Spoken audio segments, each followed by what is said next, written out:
Hey everyone, it's Kristen. Today we're going to be talking about this one, Captain America 395, The House That Dripped Dough. It's 1991. Um, like, like I said, it's just one of these random issues that I was looking through my comic books and thought, yeah, it's just kind of a interesting issue. I mean, you'll see why. There's a lot of little interesting tidbits in here, and plus, like the cover, they really wanted you to buy this because that's kind of a weird caption, weird thing for this issue to be about. So anyway, basically, we open with Captain America and Rachel, who was formerly Diamondback, training.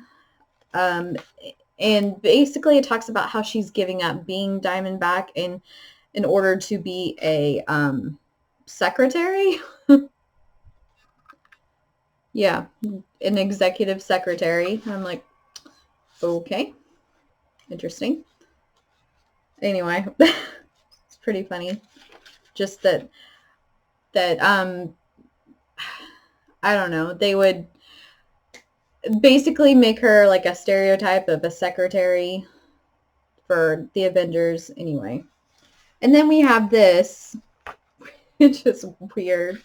Okay, so you have Red Skull, and he's in like his private mountain retreat thing. And then you have Viper, and she's like, "What's going on? Like, why did you bring me here? I'm not used to being like kidnapped and stuff, and like I'm no one's subordinate."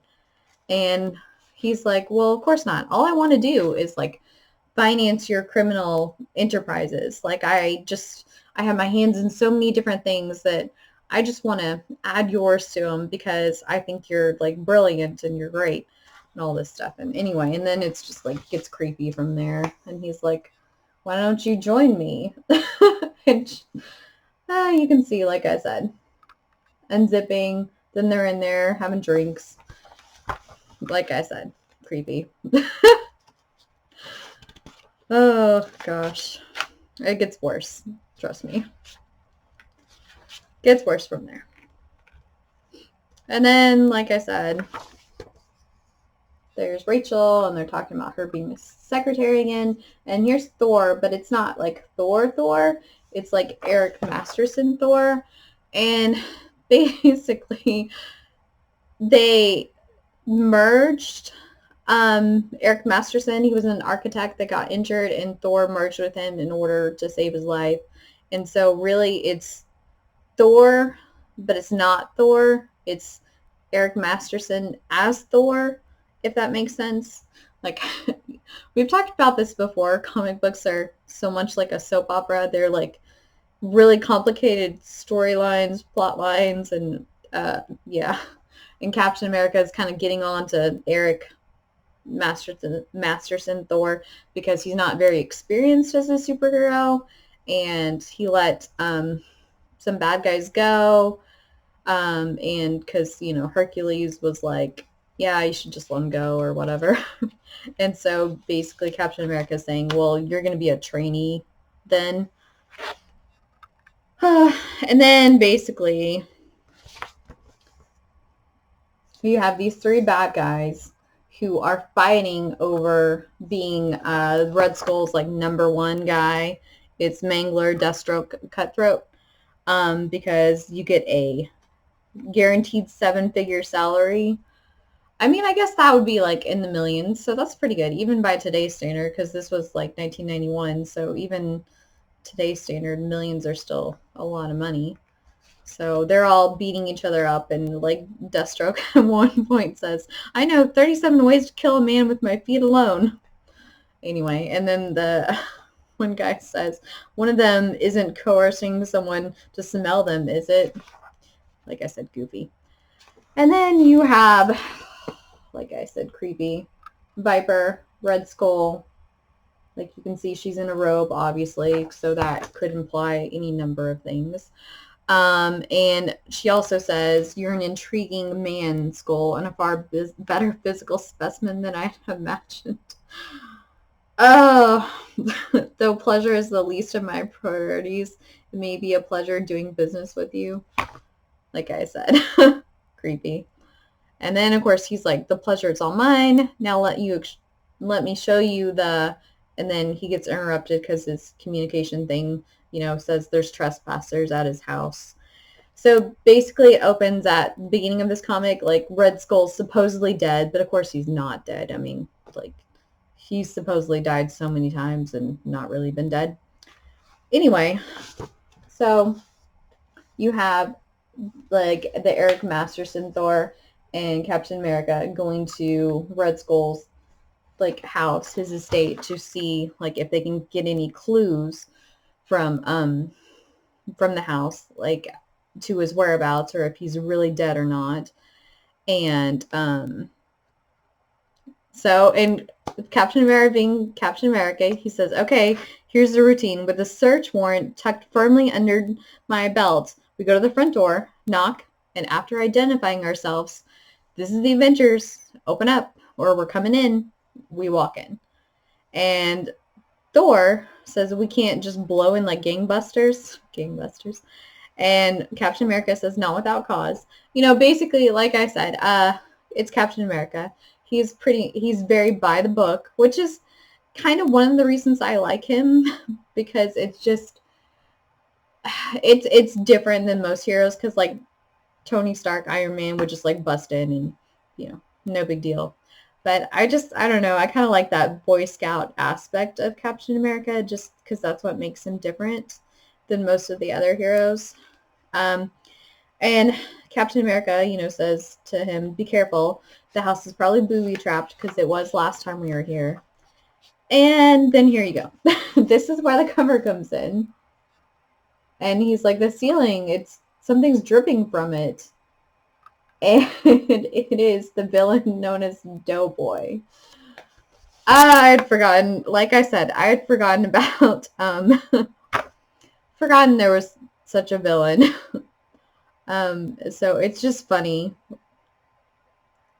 that they would have him be like the villain in this, but that would make sense for the cover.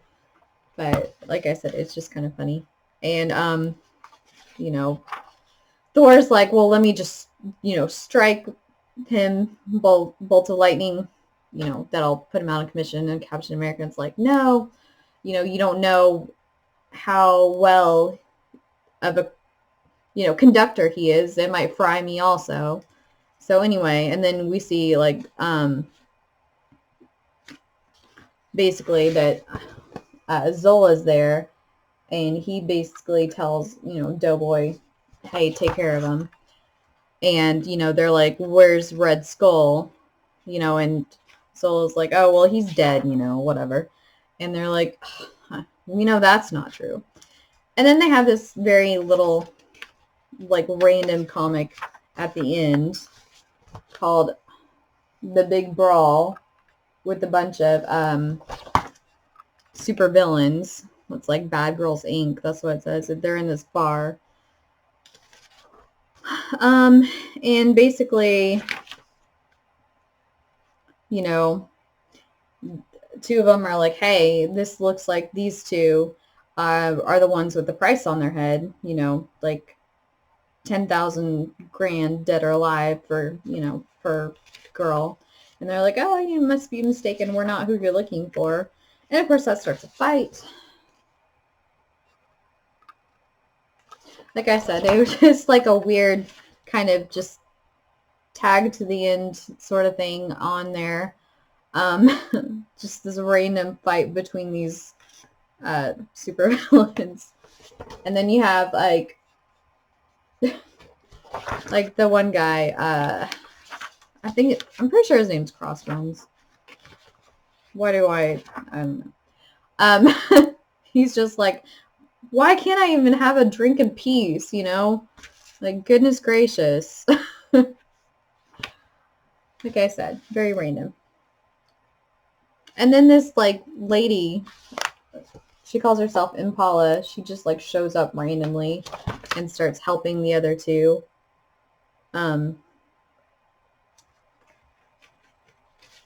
Because she says to them, well, you know, hey, it didn't look like it was a fair fight. And then the two are like, hey, do you want to join our all-girls private eye team? Like I said, it's just like very random to have them be at the end, you know, of this comic. Like,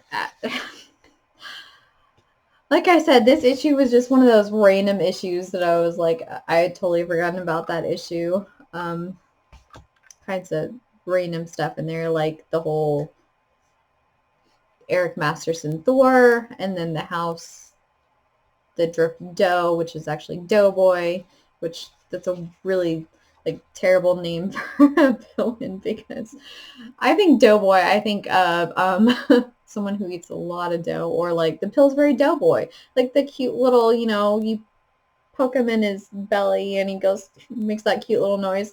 That's what I think of. So for like, I can't take a villain named Doughboy seriously. And then there was that whole cringy moment with Viper and Red Skull. Ugh. Like I said, yeah, I just thought it was just funny. So I thought I would just pull that out since I ran across it again. You never know what you're going to find in comic books, basically. Some of them have little hidden gems like that that just make you laugh and or cringe and just think, oh, okay. Anyway, so I hope you enjoyed that issue, this video, and I hope you will join me again for future videos. Until next time, bye.